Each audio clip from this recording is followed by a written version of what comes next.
Hi, everyone, and welcome to Wait, Hold Up, What? I am your host, Dawne, as always. And today I'm excited because my guest here, and I forgot to ask you how you pronounce your last name. Kocher. Kocher. Okay. I was going to say Kocher. So, Evelyn Kocher, who I met recently at a campaign launch party for the Equal Rights for All in Oregon bill. And I was very struck by the talk that you gave, speech that you gave. I don't really know what they considered. And I thought, what a great person to have on the show. So, welcome. Thank you for being here. Thank you so much for having me. Yes.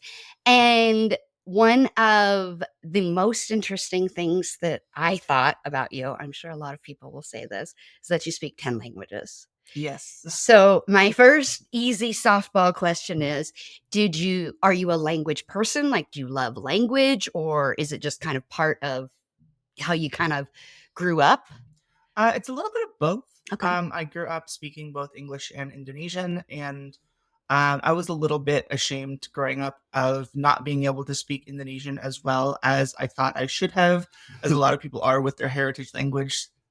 So I really made an effort to get better at Indonesian during my teenage years when we went back to visit family in Indonesia.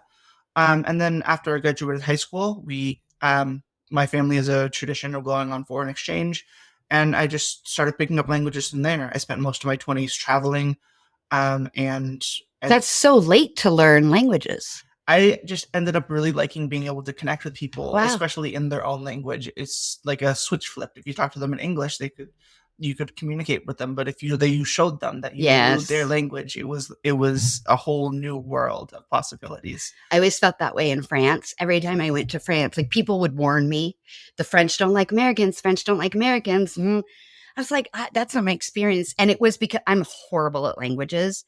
I can pick up with an ear sometimes, depending on the language. Like a lot of Tagalog, Spanish, I was able to really pick up, even some Italian.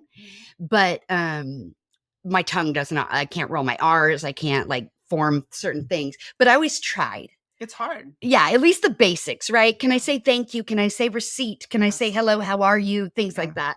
And I always found that people then responded so much better to me, and I had such a great experience. So Absolutely. I totally get that. So when I did my exchange year, it was a gap year after high school. I went to Paraguay and I lived in Ciudad Este, which is a border region.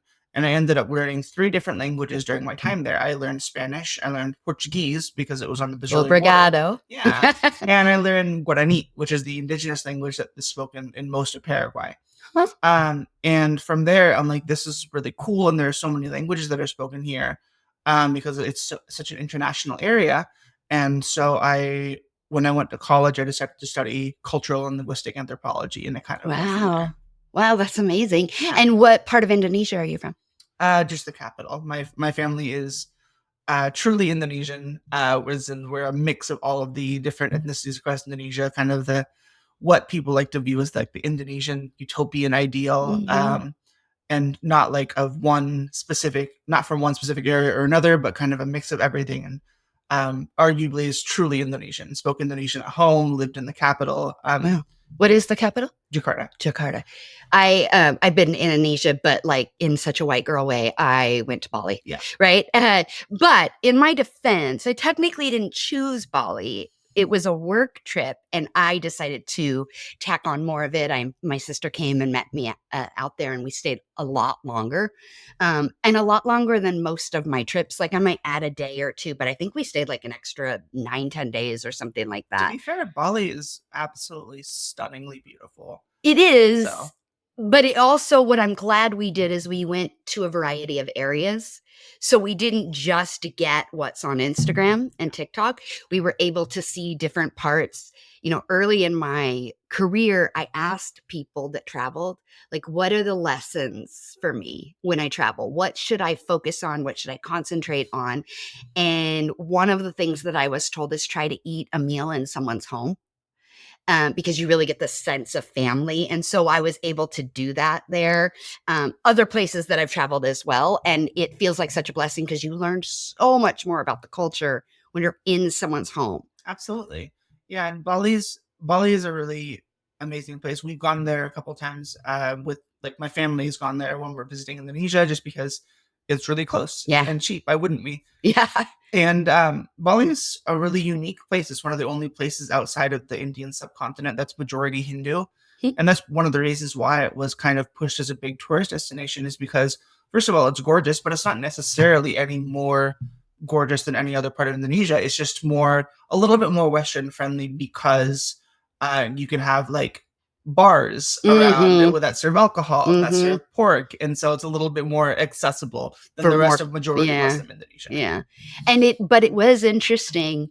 There was an undertow, like in Nusa Dua, I did not feel this way, but in Ubud, it didn't feel like drinking was the thing, or you know what I mean? Like there was less of this, like that kind of tourism there for us. I felt like it was more coffee and a crispy duck. Like we're Yeah. right. I mean, Ubud is kind of the center of Chinese culture in Bali, if I remember correctly. But also, like, the culture of Indonesia as a whole has been really influenced by Islam. Mm-hmm. And so, even when you're in a majority Hindu area like Bali, that sort of national culture is still going to be a little bit more pervasive, even if it isn't the dominant local culture. Yeah, I did. I saw a healer, a local healer who only saw one tourist like a quarter or something like that. And I'd done all this research on him and went and there were some rules about being in that home. And I went into their I'm blanking on the name,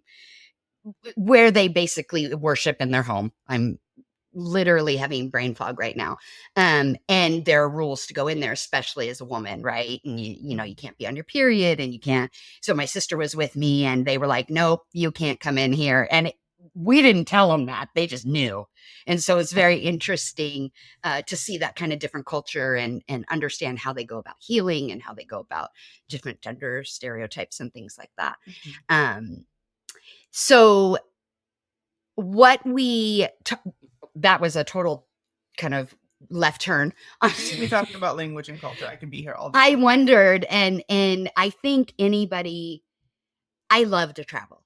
Like I love to travel in very different ways and different things. I don't like to go to cities. I like to go to smaller towns and different things like that. And part of that is understanding the similarities between us. And I imagine that when language also becomes part of that travel, those similarities are even more striking, because you are speaking in their language, and there's a comfort level that comes with that. And I think that's important for the conversation that we have today. Is this idea of, we wanted to talk about the similarities or the proximity between cis and trans women, right? And this idea that culturally we keep trying to put them into different buckets. And that's not really the reality of it. And if we could find common language, then maybe that would disintegrate. And we wouldn't see this as an us versus them, or I hate to say this, but a lot of people see it as a threat. And I think that is strange. And so, yeah. It's the same reason that people are always initially skeptical of civil rights. They think that more rights for one group of people means less rights for themselves. Mm-hmm. And it's like people always say, civil rights aren't pie. More for me doesn't mean less for you. Yeah. More for you doesn't mean less for me. And we've proven that time and time again. I for the listener, I apologize if this is super repetitive, but I consistently am shocked about this concept of, there's a lot of people that talk about a growth mindset, but then so much of us talk about a scarcity model, right? And this idea that there isn't enough to go on. But 20, 30, 50, 60 years ago, we could not imagine how many billionaires are in the world. And we're about to see our first trillionaire. And that wasn't imaginable. So the world told us that we are in this scarcity and that can't happen. And we said, guess what? It can. So why isn't that same thing or that same opportunity afforded when it comes to people and their rights? It just seems backwards a little bit. It really does. And I think that it all comes from fundamentally people being scared of what they don't know, right? And in the US, probably 100 years ago, what they didn't know was non-whiteness was scary. And then into the 70s, 80s, and 90s during the AIDS crisis, then it was homosexuality that was scary. And it's always the same playbook. It's always um, the same fears that are propagated because it's easy to let your fear take over. It's easy to let that part of your brain take over, and the unknown, let the unknown scare you a little bit. But it's all the same playbook. It's just a different group of people every time, and it's just about getting people to realize that people are people, and we have more in common than we do that separates us. I remember seeing polls back in the day of the big fight for marriage equality, and by far the biggest factor that would influence somebody's opinion on marriage equality was not party affiliation, was not living in a city versus living in a rural area, was not income or race or gender. It was if the person knew a gay person. That was it. It was having somebody in their life that humanized the issue. And it's so interesting because, of course, I get it, right? Any civil rights that have been fought for, it wasn't until people saw it for themselves and could empathize or internalize it because there was some sort of proximity to it that change happens. Okay, sure, I get it. We hear a lot of times when we talk about feminism, what if it was your daughter or your mother or your sister? But I'm so confused as to why we don't care about people unless we know them. It's the same philosophy behind zoos. They have found that psychologically, even though a person can care about conservation, can care about animals, they will subconsciously care more about animals if they can go see them for themselves. And that's a big argument for the maintaining the existence of zoos. If zoos continue to work towards conservation of these species and continue to provide homes for animals that aren't able to be released in the wild or are rescued from the wild, then it's a big argument towards the continual existence of these zoos, because it gives people an opportunity to experience these animal species for themselves and to care a little bit more about them because it's put in front of their faces. And it's just human nature to care a little bit more about things that are a little more familiar or that are made more familiar. And that's the issue here when we were fighting for racial equality, or when we still are fighting for racial equality. Most of America interacts with people of different races on a regular basis. We're fighting for gender equality. Most people interact with people of a different gender on a regular basis. Even when the fight for marriage equality, gay people or people anywhere on the LGBTQ plus spectrum make up about 10% of Americans, but trans people make up less than 1%. That we know of? That we know of. Okay. And also, some of those folks might not want to be public. Some of them might still be closeted. Some of them might be what is called stealth in the trans community, or are at a point in their transition where they can pass entirely as cis and not tell people that they're trans unless they so choose. So let me stop you right there. I think for the point of edification, terms like cis and trans are somewhat new in the cultural dialogue. So how would you define cis and how would you define trans? Yeah, that's a great question. Cis is a Latin term that means on the same side of. It literally just means cisgender is the full term, and it means somebody who identifies with the same gender that they were assigned at birth. Okay. And trans or transgender means somebody who doesn't identify with the same gender that they were assigned at birth, that they were observed to have at birth by a doctor looking at the person's genitals. This can mean that anybody who this means that trans is kind of an umbrella term. It covers a lot of people, whether they are identify as what we think of as binary trans, like as in somebody who was assigned male at birth and now identifies as female, or it can identify people who are genderqueer, people who are non-binary, a lot of different folks. Okay. This use of the word trans is also from Latin. It's pretty common in our language. We have transportation, taking something from one place to another. We have transfers. We have transparent. There are lots of ways that we use this. And to talk about moving from one place to another, Mm-hmm. from one thing to another. And in this case, it's just talking about somebody's experience of gender. People, like a doctor, originally thought that this person was one gender, Mm-hmm. and their experience of themselves and of life and of the roles that they wanted to play in society was so different from what is traditionally known to be associated with that gender that they wanted to escape that and move to another one that fit them better. And is there, I'm trying to think of all the questions that stop people in their tracks, Mhm. right? That convince them this is other and so I can't, right? And so some of the things that I think are interesting is for some reason when we age, the terminology can't teach an old dog new tricks, Mhm. right? I feel like that is what happens when people age. So older people, they get stuck in their ways, they become less flexible, and it part of that is this like concept of wisdom. Like I know because I've lived life and you don't know, you're young, you don't know what you're talking about. But part of it is this weird inflexibility for progress. And so you see that most movements happen from young people, right? Because they've got so much life to live that they're like, no, I'm not going to continue in this way that doesn't work for me. Why do you think it's so scary just because you don't know it?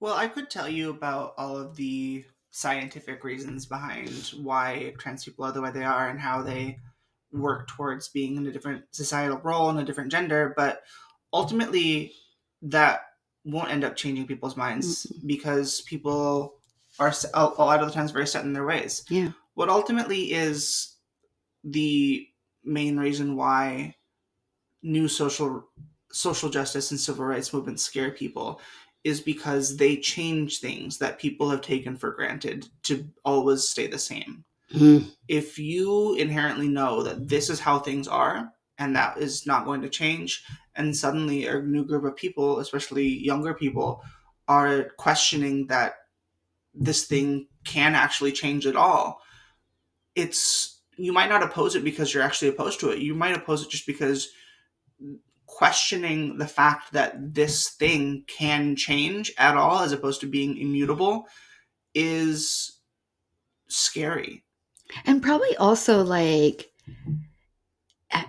I wish I knew the way to phrase this, but like you look at yourself and you say, why didn't I have the strength to fight for something more? Or why didn't I know we could do this? Or we heard this a lot with the student loan forgiveness. Well, I had to pay mine. Why should you have an easier road? Well, and yet when you're a parent, you're like, I want my kids to have an easier road. You're like, if I can pay for their, why not let the government pay for it? Yeah. Right. Like it's I, interesting. I think the whole point of this is that, I don't want the next generation to have to suffer in the same way I did. Mm-hmm. I don't like because I had and the people who came before me, they suffered in a completely different way that I Mm-hmm. can't even begin to understand. Yeah. And I know that they wanted things to be better for me, and I want things to be better for the people who come after me. And Yeah. I don't want people to say like I had to suffer this way, so you have to too. Mm-hmm. I want things to be better for them, and I want them to not know what I'm going through now, how I'm having to deal with it because I want the world to be better for them. Yeah. And it does take a stop and pause, right? Like, even, when you work in a corporate environment and you see young kids coming up and demanding things that you were like, ooh, I would not have been able to do that. That wasn't allowed when I was working, Yeah, right? like the big thing now is paid parental leave. Yeah, yeah, yeah, yeah. And you're like, if you fought it, like, and this is all progress, right? We make it look shiny and fancy on TV and movies. And like it's such a beautiful experience. It's hard to be in those trenches. It is hard to change hearts and minds. And the people that do it, while we lift them up and exalt them 20, 30, 50, 100 years later, they had a lot of pain to do that and a lot of trauma and a lot of uh, things that were ignored, if you will, for them in light of us lifting them up and giving them a stamp, if you will. It's not an easy process. There's a local author that has historically written fiction, but he just came out with a new book. His name is Omar El Akkad, and I think he actually lives around here in the west side of Portland. And his new book is titled "One Day Everyone Will Have Always Been Against This." Yes. And it's really easy to it's about the mass killing of civilians in Palestine, but it's something that can be widely applied to a lot of things. You won't have people proudly talking about their history of fighting against the civil rights movement. You won't have people proudly talking about Yeah. their cowardice during the AIDS crisis. Yeah. The stories that survive are the people who fight for things to get better, not the people who fight for things to stay the same. So true. And it's such a, when I look at pop culture right now, there's a lot of bad things about social media and there's a lot of bad things about the internet. But one of the blessings it has given us it is that it has almost democratized the arts in a way that has allowed what would be considered niche content to live and breathe and be successful without having 60 million views, right? So you mentioned the fight in Palestine, right? The show Mo that is on television right now. I could not say enough wonderful things about this show, right? It is an important piece of art that we will look back on generations from now as being something that humanized the experience. You have something like Nathaniel and the Gerard Carmichael show that is putting a light on LGBT men, right? From traditionally conservative Christian homes, from homes of color that have really struggled to embrace people that have come out and that are living in their truth, right? You have Brahmi, you have all these different shows that are coming out and letting you see the humanity of these experiences and how similar they are to our own, right? And I think that that's important. And I think people, I say it all the time, people sharing their stories becomes important. So when you go and you speak, because this is obviously something important to you, it's your life and it's your calling, we've talked about, is to prevent other people from experiencing what you did, to have a Yeah. better go of it. How would you orate or what would you say your story to get to here is? Oh gosh, I have a very long story. So my parents met when my dad was an exchange student in Indonesia. My mom is Indonesian, and when I was 3, I was born in Indonesia, grew up until I was 3 in Indonesia. But when I was 3, there was a financial crisis that ended with 7,000% inflation and the overthrow of the Indonesian dictatorship. Wow. So we moved to the U.S. because we Sure. could. Like I had citizenship. My dad is a citizen, so we moved back here, where my dad's family is from. Straight away to Oregon? Mhm. Okay. Yep. Ever since I lived in the U.S., I've lived in this area my Okay. whole life. I grew up in and around Beaverton, and when Beaverton was a very, very different place than it is now. Went away to college and kind of buried all of these feelings of inadequacy under academics and travel. Did those, sorry to interrupt, but did those inadequacies come to play in college or they'd been there for quite a They've been while? there for quite Okay. some time. I was second in my class in college. I got a full ride scholarship to second in my class in high school, full ride scholarship to college. But ever since I think middle school I had these feelings of something isn't quite right, and no matter what I achieved, there's always this feeling of something not being quite right. And did some of it also, because I know that is often the feelings of the children of immigrants. I mean, technically, you are also an immigrant, but you have immigrant parents trying to raise you as this American child. Mm-hmm. So, was some of it that, or did you think it was that? Like, did you know what it was that made you feel inadequate? I did think it was that. In a lot of my childhood, I went through cycles of trying to connect more with my Indonesian heritage, trying to be a better Muslim when I was younger, so that I could feel better about myself and try to figure out what was the reason that I was feeling quite like I didn't fit in, like something wasn't right, and nothing really quite worked.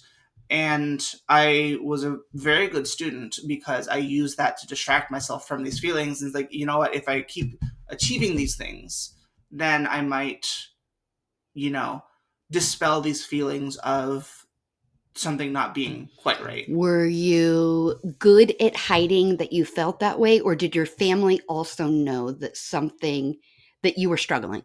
I was very good at hiding Okay. this because I hid it under academics, but made sure that I was as busy as humanly possible. I Mhm. did so many activities. I Mhm. did so many extracurriculars.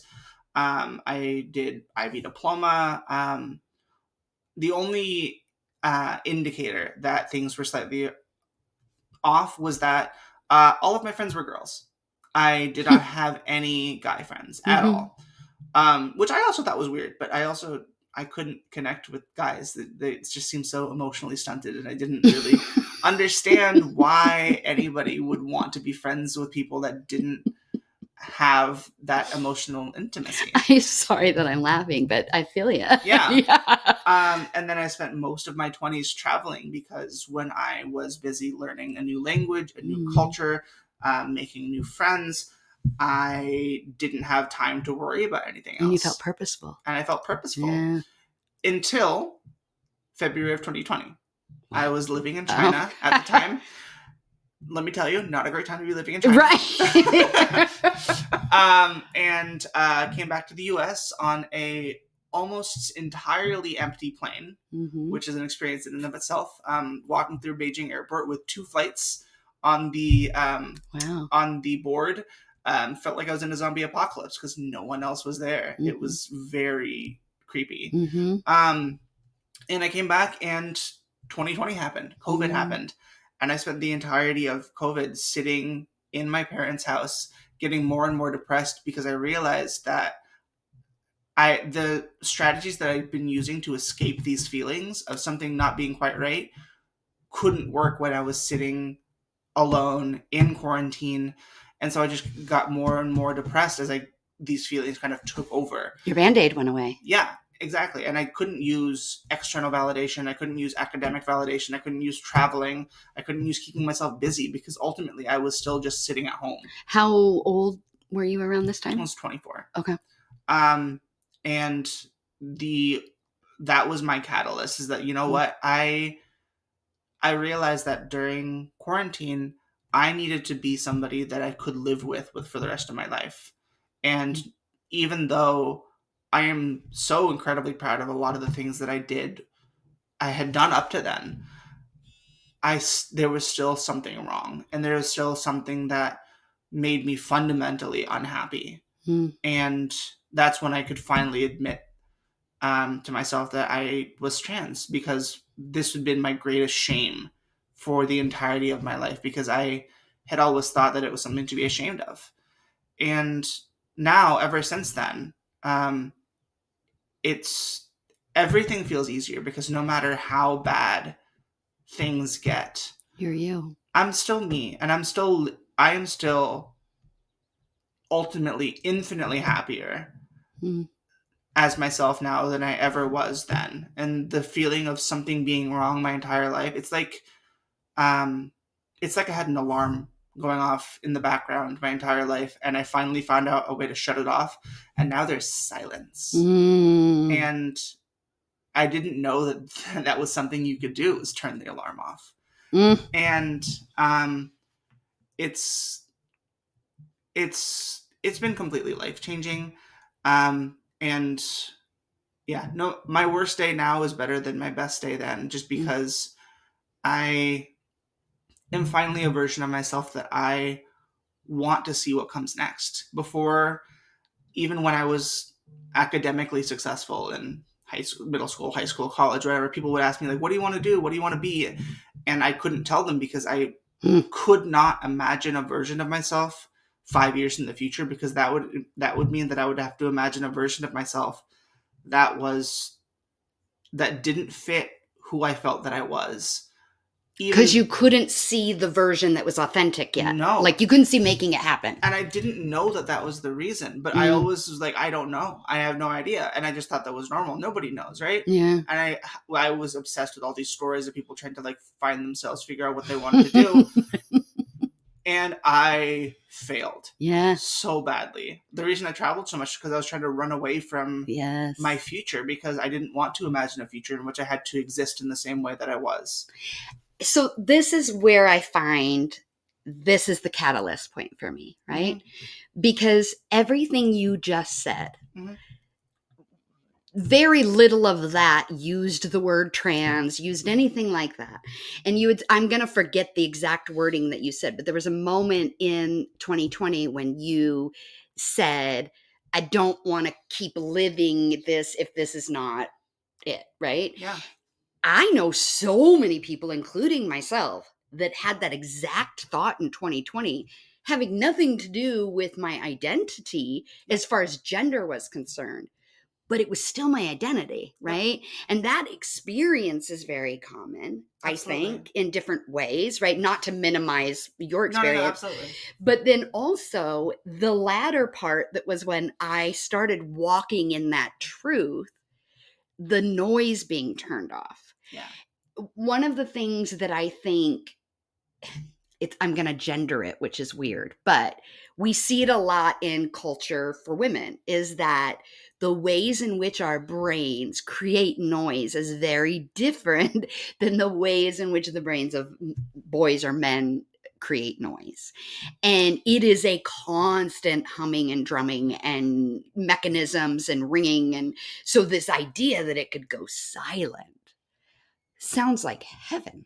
It really was. And ultimately, the difference now between the life that I'm living and the life that I was living is that every single day I wake up and am inhabiting a body that is openly displaying what used to be my greatest shame.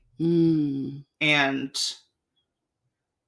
that is something that was completely unfathomable before. And so every day I am confronting what used to be the thing that I used to be the most afraid of in the entire world of somebody discovering. But you're using all of the tools that you mastered on the way to get there to then help other people. Absolutely. And if I can do that, if I can confront my former greatest shame every single day, I can do anything. And that's such a human experience. Yeah. We all have shame, whatever it is, right? It can be trauma-based, and it doesn't have to be trauma-based, because people get all weird about the word trauma, right? But I think people do that in every single way, every single day. You get all these people that try to use their greatest shame to help other people. Yes. That's the same thing. You get people who use their shame of child abuse, who use their shame of addiction, who use their shame of lots in like just an unimaginable amount of different things. Yeah. And use that to try to help people who came after them. And I think that that's beautiful and is a symptom of the human condition, that a lot of these people use what had been their greatest shame and say, you know what? I am not ashamed of this. I'm choosing to not be ashamed of this. And I'm going to be an example to everyone else, so nobody else has to be as ashamed of this as I used to be. Well, and there's so much work being done. I mean, people talk about Brene Brown a lot, right? But this concept of shame and vulnerability and then empathy, right? Empathy cannot exist without having gone through something and having a trauma that allows you to say, oh wow, I don't ever want to do that again, right? Like, that is what fosters and feeds empathy.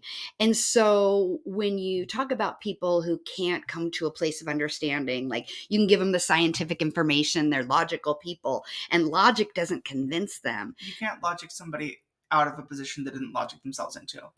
So much of it is controlled by feeling. And if they feel that this is something that is immutable, that's something that is that never changes, and that you can't change it no matter how much you try, because it just is just the way it is, then there is very little you can do to change somebody's mind. But to me, I think I saw a really great analogy somebody came up with the other day about parenthood.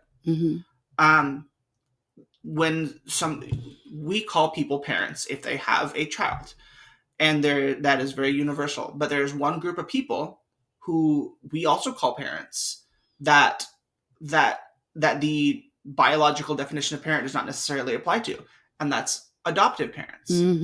We have no problem calling those people parents, and going up to adoptive parents and saying, well, you know that this isn't really your child, right? They know that already. And going up to them and reminding them of that is just kind of being a dick, and also kind of doing a disservice to all of to the role that they inhabit in the world. Yeah. And at the same time, there are people who do all the things that parents do and choose not to call themselves parents. Mm-hmm. If an aunt or grandparents adopt a child who's a family member, they might choose not to call themselves parents, Mm-hmm. even though they do all the things that parents do. Yeah. And this is something that we have no problem accepting in this context. Mm-hmm. But it's something we have so much of an issue accepting in the context of gender. And I think too, a lot of that has to do with the concept of suppression. We as a country, I mean, world, but I'm not that worldly, so I'm going to keep it to the US. We as a country have built on the concept that unless you are a white man, and I'm going to put a clarification to that in a second, but unless you are a white man, one of the most important things you can do is suppress anything that goes against what a white man tells you to do.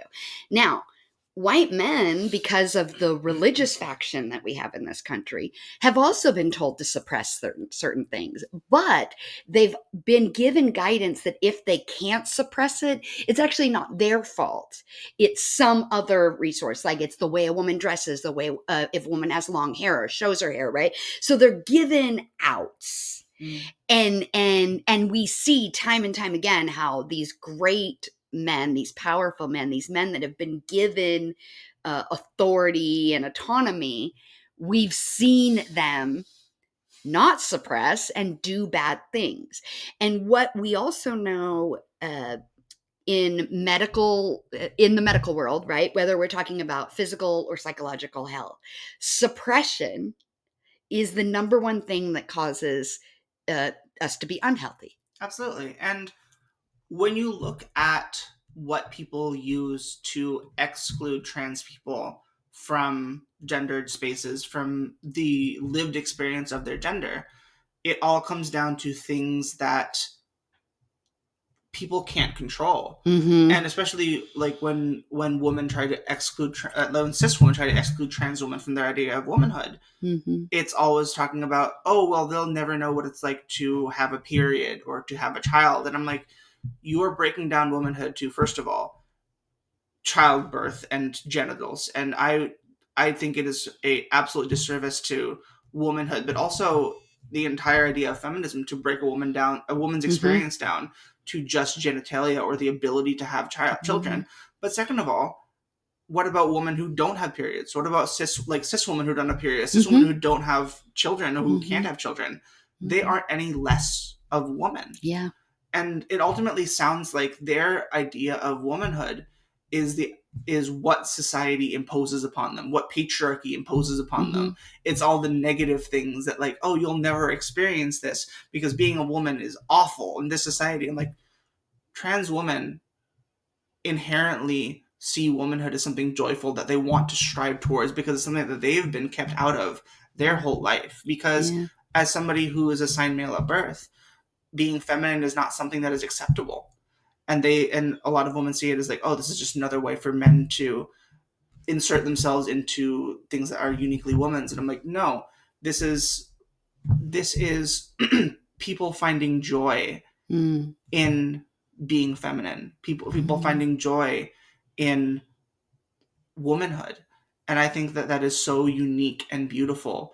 And especially for cis women who've taken their womanhood for granted or taken it as something that has been involuntarily thrust upon them, that they have to endure, it turns it on its head and it's like, you know what, this is beautiful and this is why we think it's beautiful. And it may not be exactly, we may not always be in agreement about what makes it beautiful or even that it is beautiful, but I think that there's so much beautiful to find in womanhood. And you have vice versa too. Patriarchy telling trans men that, first of all, oh, you just don't know what you're doing, you need to be protected, and that is inherently rooted in misogyny against people who are assigned female at birth. But also cis men feeling threatened about an idea of masculinity that is non-toxic, that is different than cis masculinity, that might incorporate femininity without being threatened, that might overall encompass a different ideal of masculinity, that isn't like, that isn't phallocentric, that isn't toxic. Like, We saw that this week with Anthony Mackie. absolutely. Right. And this idea that he's like, his words were that the last 20 years that we've seen masculinity, I can't remember his exact wording, but go to the wayside or whatever. And, I made a post and I was like, really? Oh my gosh, this is so exciting. I never thought I'd see it in my lifetime. And then you have trans men that going up and saying, you know what? Being a man is beautiful and incredible, and ultimately that is fighting back against a lot of ideas of patriarchy from both men and women, because and they're saying, and this is why, and this is how it doesn't have to fit in this box of what masculinity has to be. This is, I can emote, I can be vulnerable, I can be vulnerable, I can take portions of my old life and express femininity in the ways that I want to, and still be fully 100% masculine. It's like people say, like, I'm not half Indonesian and half white. I am 100% Indonesian and 100% white. And it's like they say, it's like, I can incorporate these aspects of femininity from my old life that I enjoy, but also still remain 100% masculine, because my idea of masculinity is something that I created. And that's something that is threatening for a lot of toxic masculinity, and something that is threatening for some aspects of feminism as well, to like enjoy masculinity and enjoy masculinity from a male perspective, because a lot of masculinity is automatically thought to be toxic and bad, and everything that is, and inherently patriarchal, and that's subverting that as well. Yeah. So it's I think that the trans experience of gender is using the pain that you feel about not fitting in, about feeling like something is deeply wrong with you and with the world, that you can't fit into it, and taking that and saying, you know what, I don't think that this is wrong. This is something that's wrong with me. I don't think this is something that I should feel shame about. And saying, you know what, this is something that I want to find the beauty in, because it is beautiful. I want to find the beauty in something that I have been gatekept from my entire life.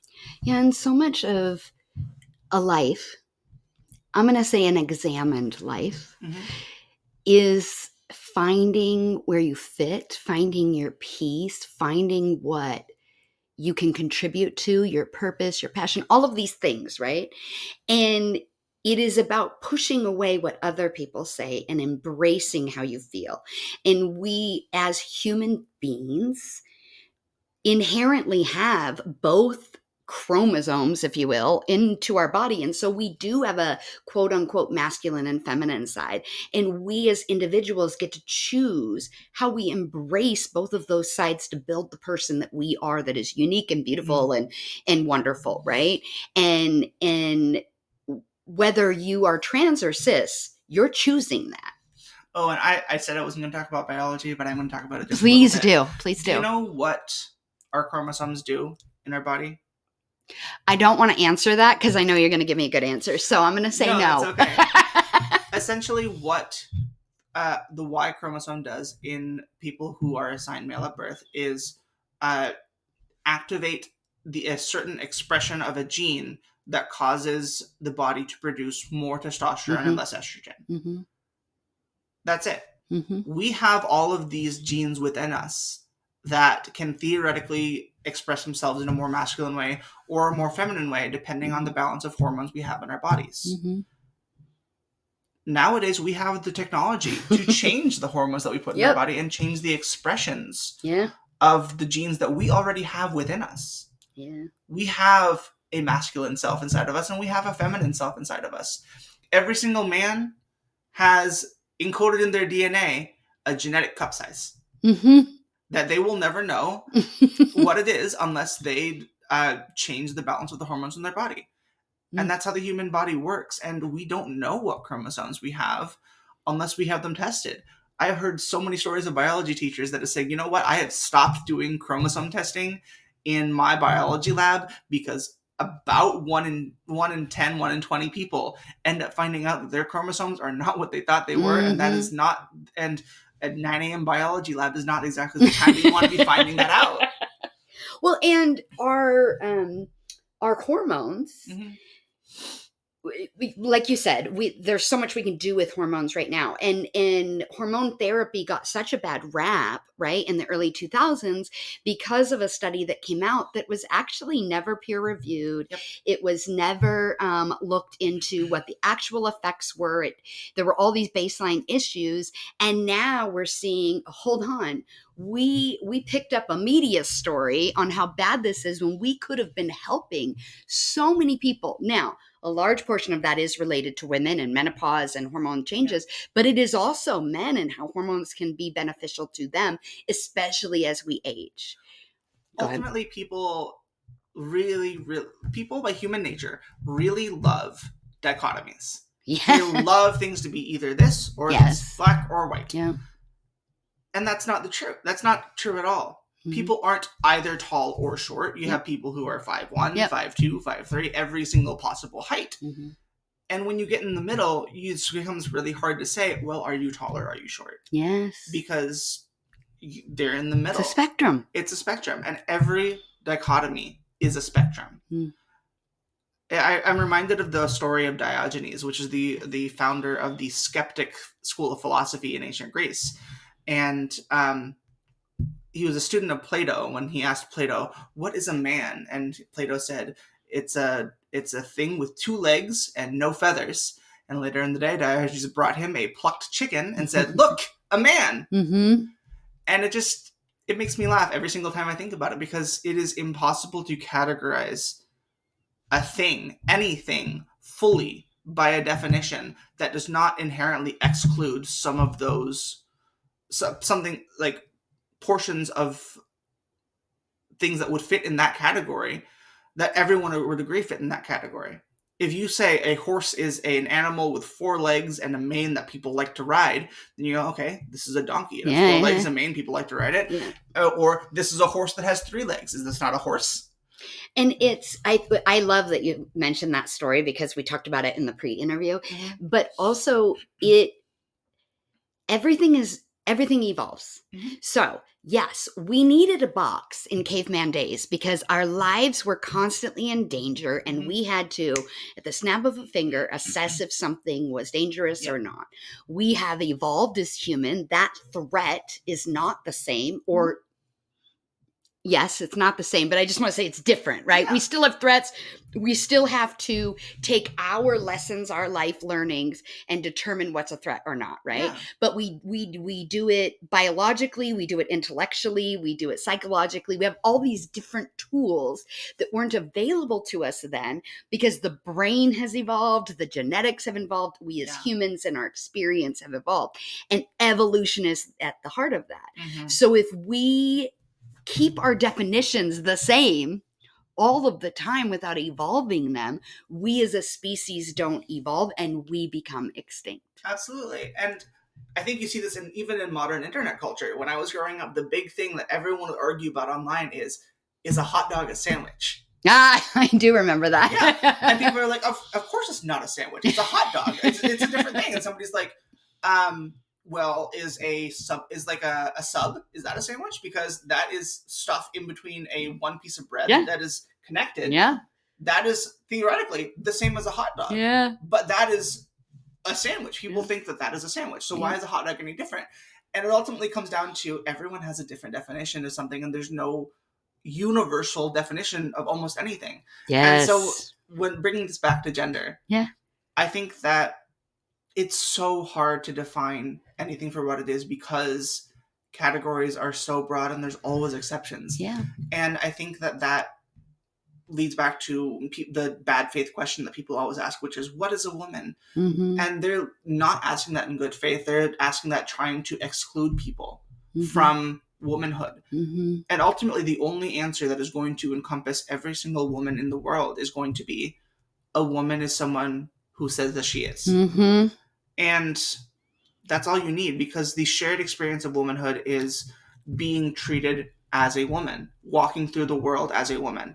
And if you say that you are, and if you accept the burdens of and the joys of womanhood that half the world shares in, then that is something that you are.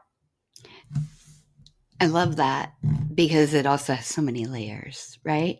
Because when a woman tells you something, believe her Yeah. in all aspects of life, but that should be humans. Unfortunately, as humans, we lie, and there's all sorts of components to that, right? But when people are talking about their own human experience, it's theirs. Mhm. And who are we to question or to ask someone to legitimize their standing and their authenticity in the world? Mm. So as we start to wrap up, I talk a lot, and so I always want to make sure that I give the guests the last kind of thing. And it can be what you hope people get from this. It could be one thing you wish people knew. It could just be something you think we didn't talk about, but you wish we did. Ooh. I think my main thing would be asking listeners, when was the first time that you knew that you were your gender? And when was the first time that you were told that you could or couldn't do something because of your gender, and that you questioned it? And I think that everyone has a time that they knew that they were their gender, or that they were told they could or couldn't do something because of their gender, and they kind of go along with it because for most people their gender is what they were assigned at birth. But everyone has an experience, whether it's girls don't play baseball Mhm, or boys don't cry, where their gender is they're told that they can or can't do something because of their gender, and or that they realized what their gender was. And for trans people, that is liminal. It is mm, essential to our sense of self. But for cis people, it's something that is often not thought about. So I mhm, would love for people to say, like, hey, like, think about when you knew that you were your gender, and and if you think that somebody else might know that better than you, or if you're the mhm. one who knew it best. So I don't typically give homework on this show, which is going to be weird, but I think I love this. And weirdly, I also think that women will identify more than this than men. Absolutely. Um, because they're not often told what they can. I mean, there's crying and there's things like that. But as a listener, I think it'd be really cool to do like a journal or a writing exercise where that's the question you pose. Because it's one thing to realize your gender and then move on, which a cis person likely would. Mhm.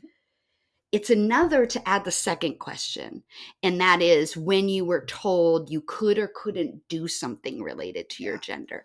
And in that writing exercise, how did that make you feel? Did it make you retreat? Did it make you move forward? Did it push you in any sort of way? And that is where that humanity and that empathy can come from, is taking your own experience of that, because no one likes to be told what they can and can't do. Oh yeah, and this is going to be something that like women listeners are almost certainly going to relate to more Yeah. than men, because ultimately what patriarchy says about society is that there are two genders, men and political. There are two races, Yes. white and political. Yeah. There are two socioeconomic statuses, rich and political. Like ultimately anything that disturbs the status quo is seen as political. And so for men, realizing your gender, it for a lot of the time is just seeing how you fit in the status quo or how you learn to fit in the status quo. Yeah. And for women, it's, wait, I can't do this because I'm a girl. That's Yeah. such bullshit. Yeah. And it's And entirely different experience of realizing how you what your gender is, what your experience of it yeah. is, and how you fit in the world. And I want to encourage, if you're a man, boy, teen, I don't know, listening, to also do it though, because with the show Adolescence that just came out, and it's, if you haven't watched it, please watch it. I think it's a really important piece of art. But it talks about incel culture and male anger and aggression, and think about who benefits from that. Who benefits from you staying angry and placing that blame on other people rather than figuring out how to solve what's making you angry? And so I think even this exercise of writing that down, as a guy, you might say, well, I was told I couldn't cry. Okay, well, what did that then end up doing? How did it benefit you and how did it benefit other people? Because now you're suppressing emotions and feelings, and that is going to manifest throughout your life in different ways. So is it easy for you to communicate with people? Are you getting your needs met? You know, a friend and I talk about how at this age, I'm a lot older than you, but at this age, what we have noticed is we have a lot healthier and lifestyle than the men that are our age, because we have community, and community is so crucial, right? And they are not allowed to have community because of that lack of vulnerability. So using an exercise like this to write it out, burn it afterwards if you don't want anybody to see it, I don't care, right? But really getting to the heart of why are these things built? Why are these structures built?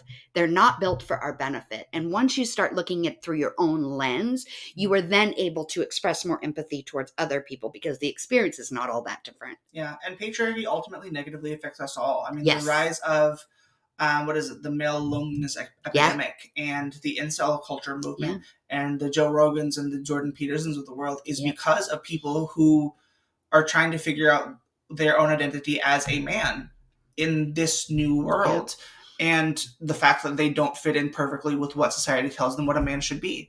And I think that's really valuable to realize, because everyone has their own idea of what their gender should be and what it is. And these movements are ways for young men are to try to figure out their own experience with their own gender. Yeah. And it is really difficult, but it is something that we don't think enough about, just at societally, about why men can and can't do things, why women can and can't do things, and what your own gender is compared to what society says it should be. Yeah, I really get fascinated. I watch a lot of religion and cult documentaries. And one of the things that fascinates me the most is when men turn away from it, because it is a much different process. Yeah. It happens much later. And their realization that the first realization is the women and the children that it harmed. But as they go through the healing process, you start to see them realizing how much of their own identity and their own experience was tainted by these beliefs or these tenets that were given to them and acted out in ways that they actually never agreed in, but they were preyed upon. Yeah. And I think, again, clearly I'm very dark and watch a lot of dark content, but for me, it's all this psychological understanding. Why do people do what they do? At the end of the day, people do what they do because they were hurt, they were suppressed, or they were, for lack of a better word, brainwashed into believing they are something or should be something that they're not. Absolutely. Once we move away from that kind of culture, we take the boxes away and say, who are you? Be you, boo, right? And the only caveat is that you are not hurting. I'm going to change that. You are not intentionally hurting other people to be you. Absolutely. And one of the main things that we value as American culture is that you can be yourself up to the point where you start affecting other people. And like, your freedom to be yourself is 100%, but your freedom to swing your fist stops at my face. But ultimately, what some people don't realize is that you are not free to experience the world without other people. You have a freedom to use a bathroom. You don't have a freedom to use a bathroom without Black people in it. You know, you are not, your freedom does not mean you can exclude other people from public life. And some people want to. Some people want to make sure that they only can use the bathroom in perfect, serene peace. And like, that's not how the world works. That's not how living in a society works. Yeah. I know you won't know the answer to that. I mean, if you do, I'm going to be so impressed. But I wonder if people that feel that way, right? If they're like, I'm not sharing a bathroom with someone who's trans, I'm not sharing a bathroom with someone who's Black, right? There's hate underneath that. And by the way, there's a difference between ignorance, hate, and hate and ignorance together, right? And I can understand that. But I wonder if they think they hate. I don't think so. I think that they're told that they, that, you know, trans people are a threat, Black people are a threat, gay people are a threat in a bathroom, that they're just there to prey on people. I just want to be able to pee in public.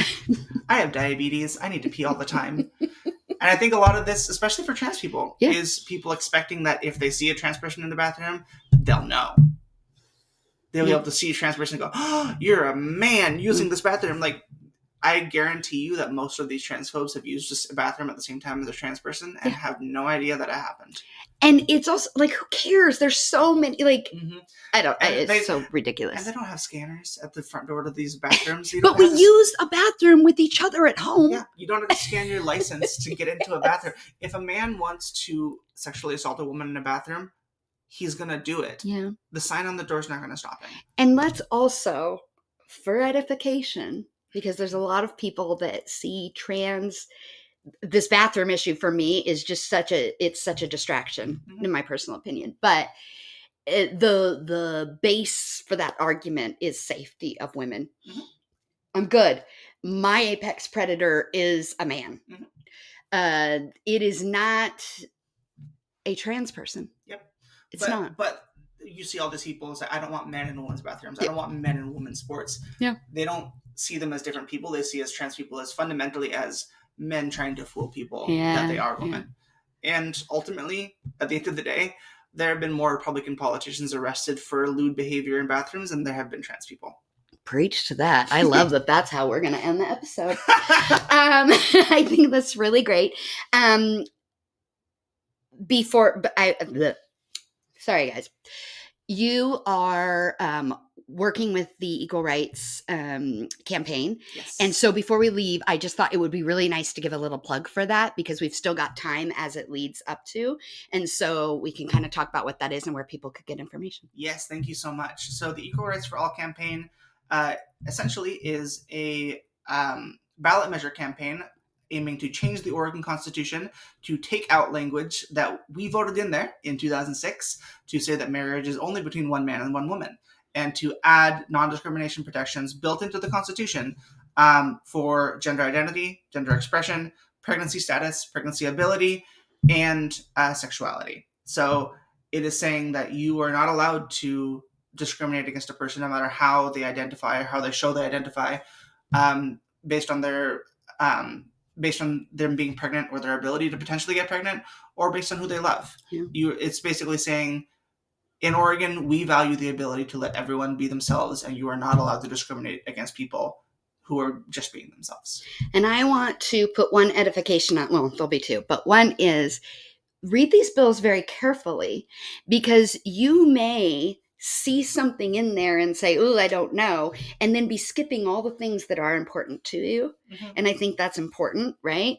And then in addition, this is a campaign in Oregon, but you should, if you're listening from somewhere else, you should go and look at the state legislature's website and see what bills are on the ballot or about to be on the ballot or are trying to get on the ballot, yes.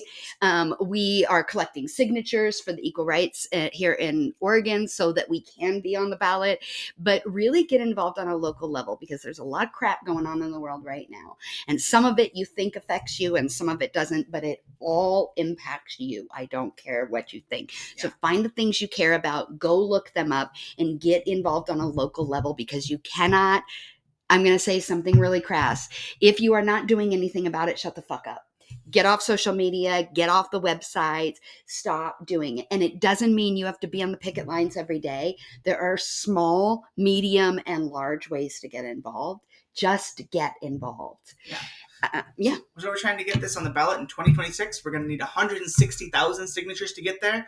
We're going to need to collect in the next 15 months. Yep. And we are going to change the Constitution for the better. If you're interested in knowing more, volunteering with the campaign, learning more about what the ballot measure is and the text, the amendment is very short. I guarantee it. It's not going to be so long that people can't understand it. It's less than half a page.